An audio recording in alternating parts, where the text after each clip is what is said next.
culture is competitive, man. Right. It is, but I think when it goes past the music itself to blocking things in business, then I don't understand that. Like right now, he's not even competing for a slot. You don't have a new song out that he want to be on the top 10 or top 5, right, and you still competing. It don't make sense. First of all, that vote is fake as f.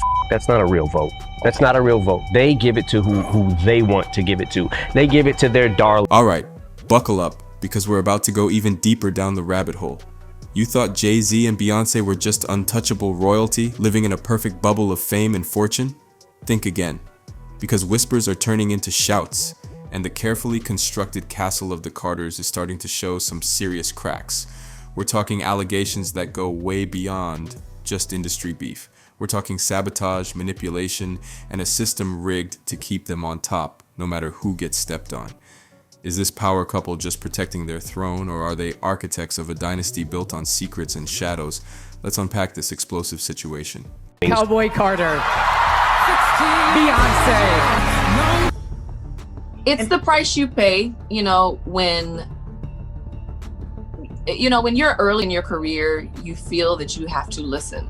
And when you buck, they buck harder, and they make threats, and those threats are huge ones. There are horrible things that happen every day, whether it be in the industry or not, mentally, emotionally, financially. When you're not competing for those things anymore, you start looking and you're going, so what was the problem?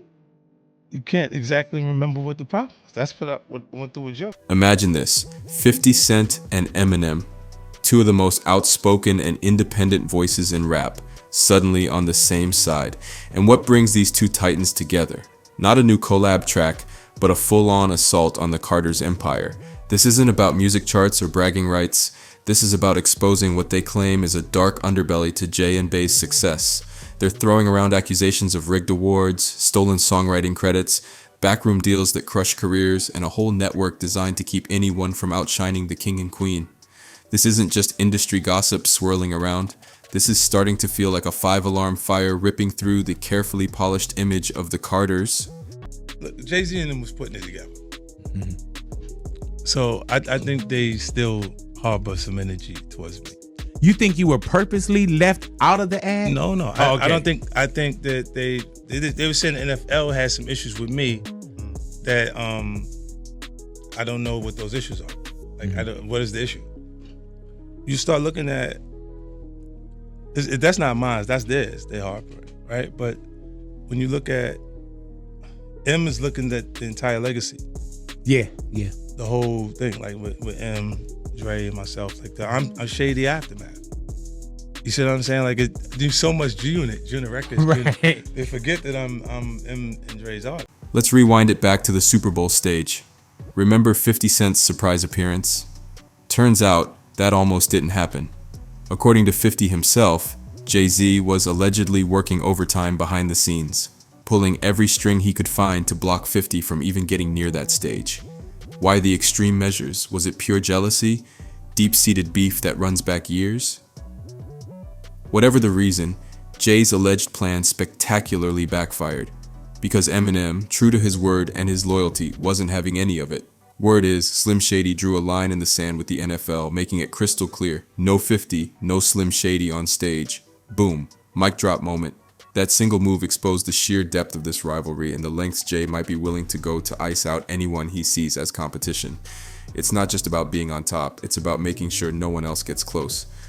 This is why I was saying I knew what old boy was doing, right? With the Super Bowl, because he was doing like, go ahead. He was doing some wild, because he was saying that to Eminem that the NFL had the issue with me. And I'm like, well, what's the issue? Why don't I have an issue when I'm becoming a partner in the actual team, but they got an issue with my performance, right? Makes no sense. You know what I mean? I was going to get to that later, but since we're here now.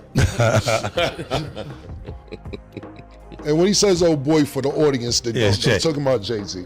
This was discussed before. Jay-Z told Dr. Dre, just for people who's not up on this, or Eminem, that he didn't want you to perform part of that Super Bowl they had a couple years ago. Why do you think that is? Well, I just think, threatened? yeah, Possibly. not even threatened. You know, I think it's just when you take the competition from like our culture is competitive, man. Right. It is, but I think when it goes past the music itself to blocking things in business, then I don't understand that. Like right now, he's not even competing for a slot. You don't have a new song out that he want to be on the top 10 or top 5, and you still competing. It just don't make sense. Like, what are we competing for? What's the goal? Like this even like a lot of the even a lot of the competitive stuff, or what we would call it beef, right? It changed. That terminology changed from when it's Biggie and Tupac, because we start saying the things that people would say that cause beef in the environment. Right. When before that they called it babbling in our culture. Right. Because that's what it is until it turns into some street shit. So when you're not competing for those things anymore, and you start looking and you're going, so what was the problem? You can't exactly remember what the problem was. That's what went through with you. Now let's step into the gilded halls of the Grammy Awards. The ultimate symbol of musical achievement, right? Eminem for years has been shouting from the rooftops that the whole thing is a rigged game, a pay-to-win setup where industry politics matter more than actual music. And when Beyonce finally, after years of being snubbed, snagged that coveted Album of the Year trophy for Cowboy Carter, the internet exploded. But not in celebration. Skepticism and side eyes were flying everywhere. Whispers started echoing louder than ever that Jay-Z had, shall we say, influenced the outcome. Especially after his very public rant at the previous year's Grammys, where he basically called out the Recording Academy for their historical snubs of his wife. The whole thing felt calculated, like a carefully orchestrated campaign. If the Grammys are so biased, so meaningless, why even bother showing up, let alone publicly lobbying for an award? Why not just walk away and prove you're above the whole game? Instead, the spectacle just fueled the fire. Are the Carters climbing the ladder based on genuine artistry, or is there something else, something darker at play? You feel like you had to sell your soul to get them. And you didn't know if you wanted it for the recognition or the trophies, but then what's the difference? You know, and that Grammys pretty much suck the blood of artists and nominate them, have them come to the shows, and then which they do. They do it every year, yeah. And I'm just tired of seeing it. And for whatever reason, it's like they're always pitching this hint that you might win Album of the Year, which used to be a big deal. I don't think it's a big deal now. Watch 50, same. 50 did not win Best New Artist at the Grammys. There was nothing bigger than 50. Nothing bigger, and nobody since maybe like Snoop came out the gate like that. My first album didn't do it. I never saw someone's first album and the wave happen like he had. And then he doesn't get it. And then I get up there another year, and what was it, the Eminem show? And it was like, whatever. I'm fine if I lose to Kanye or someone that I'm like, okay, I respect that. I know who that is, and Kanye has a huge following, and he's made a massive impact on music. Fine, I'm good with that. But don't get us all here to use your selling point for your show and stiff everybody every single time. And I said, after that point in time, I was like, don't ever ask me to here again. Please do not ask me. My answer is no for 100 million years. Never again will I go to the... 50 Cent, never one to mince words, took it even further. He didn't just question the Grammys. He went straight for the jugular, claiming Jay-Z's entire empire, trophies and all, is fundamentally tied to his marriage with Beyonce. He even dropped the bombshell theory that their relationship might be less a fairy tale romance and more of a strategic contract. Contract, people. He's suggesting it's a calculated partnership for mutual gain, a business arrangement disguised as a love story. And the trophies, 50 says they started rolling in the moment Jay signed that marriage contract. Before Beyonce, Jay had 1 Grammy. Now, he's practically drowning in them. Look at the receipts, 50 demands. Coincidence? I think not.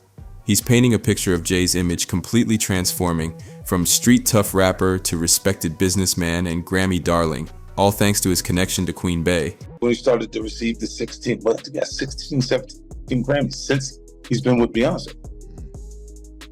Right? And you go, prior to that, one. Right. You see what I'm saying? So that came in association. Like you see, the kids even have Grammys. Like they don't sing yet. They don't sing. Right. They don't rap yet, and they already have Grammys. So it's like they give them this trophy so we secure that they're coming to the award show. It meant that much to the culture that they just gave them the things they would. Later, to me, I didn't care about trophies. I said, I'll get the. But the accusations don't stop at awards and ego battles. For years, a darker narrative has been quietly circulating within the industry, whispers about Jay and Bey allegedly actively blocking other artists from rising, deliberately dimming their shine to ensure they remain the undisputed rulers of the music kingdom. Think about it. How many times have you seen an artist with incredible buzz on the verge of superstardom only to suddenly fade away? Names keep resurfacing in these conversations. Aaliyah, Mia, Mary J. Blige, Carrie Hilson, Kellis, all incredibly talented women who seem to be climbing to the top, only to have their momentum mysteriously stall. And then there's the chilling story of Beyonce's former bodyguard, Uncle Ron. Before his untimely passing, he went public, claiming to possess concrete proof that Jay and Bey had systematically crushed careers and ruined lives to maintain their grip on power. He ominously stated he knew their deepest secrets and how they had stepped on too many people to reach the summit. Heavy, heavy stuff. Look, when Jay signed his contract, the big one was with Beyonce. When he signed that contract, the marriage contract, he got trophies.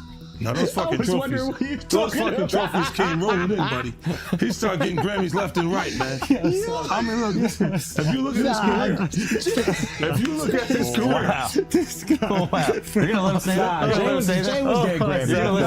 He had one. Exactly. He had one. And he ain't show up. No, he has like 20 now. Hold on. He had like 18 since he been down. Look, he had one, bro. Hard Knock Life.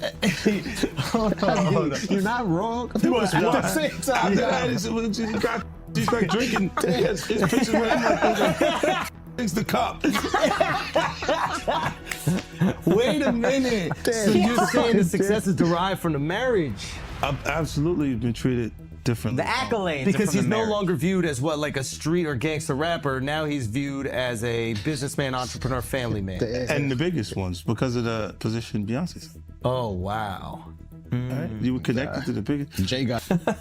Oh, wow. So that's the deal. Yeah, that's the deal. Like, the other ones didn't count as much as that one did. The shadows deepen when we delve into the stories of artists who crossed paths with Jay-Z in his ascent. Consider Big L, the Harlem lyrical legend. Jaguar Wright alleges that Big L was instrumental in putting a young Jay-Z on the map, giving him his initial platform. Yet tragically, Big L's life was cut short, and right after his death, Jay-Z's career exploded into the stratosphere. Jaguar doesn't mince words, hinting at a sinister connection, suggesting something deeply suspicious about the timing of it all. Then there's DMX, the raw, unfiltered voice of the streets. DMX consistently called out Jay-Z for being bitter and jealous, sensing a deep-seated rivalry. When Jay became president of Def Jam in 2004, DMX claimed his album was deliberately held back, strategically shelved to clear the path for Jay's own comeback. DMX even poured his frustrations into a scathing track titled The Industry, exposing the cutthroat games played behind the velvet ropes. Irv Gotti, a seasoned industry insider, corroborated these jealousy claims, revealing that Jay and Lear Cohen used to openly mock DMX, dismissing his potential for success, and Beanie Siegel, once a Rockefeller protege, felt like he was constantly being undermined by Jay, with strategically timed album releases designed to limit his chart impact and keep him from reaching his full potential. The game is bullshit, man. The game is bullshit. If you want to rap or sing or whatever, don't become a part of the game. You know what? Listen to a song I called The Industry. And that pretty much explains, what it's about. The industry. Man, it's not the same. The industry, it's not a f***ing game. The industry, real is dying to get in the industry just to find they don't fit in. The industry ain't what it used to be. The industry's trying to control the way you MC. They want you to dress like this and talk like that, but I'm going to dress like this and talk with the gap. And let's not even begin to paint Beyonce as an innocent bystander in all of this. While some try to portray her as merely riding Jay's coattails, that narrative simply doesn't hold water. Remember Amerie and her breakout hit One Thing? That track was fire, and Amerie was rapidly gaining momentum. Then, seemingly out of nowhere, producer Rich Harrison abruptly jumped ship to Beyonce just before Crazy in Love drops, bearing a suspiciously similar sonic DNA to Anne-Marie's hit. Coincidence or strategic poaching? Then there's the Carrie Hilson saga and the alleged diss track setup. Rumors swirl that Carrie was manipulated, possibly even tricked, into recording a song perceived as shading Beyonce, setting off a PR firestorm that severely damaged her career. And the infamous magazine cover incident, where Carrie refused to hold a magazine featuring Beyonce and Jay-Z, only amplified the backlash and solidified her problematic image. And Kellis? Don't even mention Milkshake in her vicinity. Beyonce sampled Kellis's iconic track on Renaissance without a word of prior notice, no credit, no compensation, no common courtesy. Kellis found out about it online, just like the rest of the world, and didn't hold back her feelings, blasting the industry's blatant lack of soul or integrity. And Mia? Her story is perhaps the most chilling. She claims she was blackballed, her career effectively derailed, simply for turning down Jay-Z's advances. She said no, and suddenly, doors slammed shut, opportunities vanished, and her reputation took a nosedive. So we're left with a growing mountain of accusations, a chorus of voices, 50 Cent, Eminem, Kellis, Mia, Jaguar Wright, DMX, Beanie Siegel, and many more, all raising serious questions about the Carters' carefully curated reign. Are Jay-Z and Beyonce simply fiercely protecting their hard-earned empire, doing what's necessary to stay on top in a ruthless industry? Or are they actively, systematically sabotaging anyone who dares to challenge their dominance, creating a climate of fear and stifling genuine competition? This list of accusers is likely just the tip of a very dark iceberg. What do you truly believe is happening behind the scenes in the Carters' world? Dive into the comments, share your thoughts, your theories. And if you crave more stories that pull back the curtain on the shadowy corners of the music industry, smash that like button, subscribe, and share this video. Because the truth, fam, is often far more complex and disturbing than the perfectly polished image we're sold. Stay woke.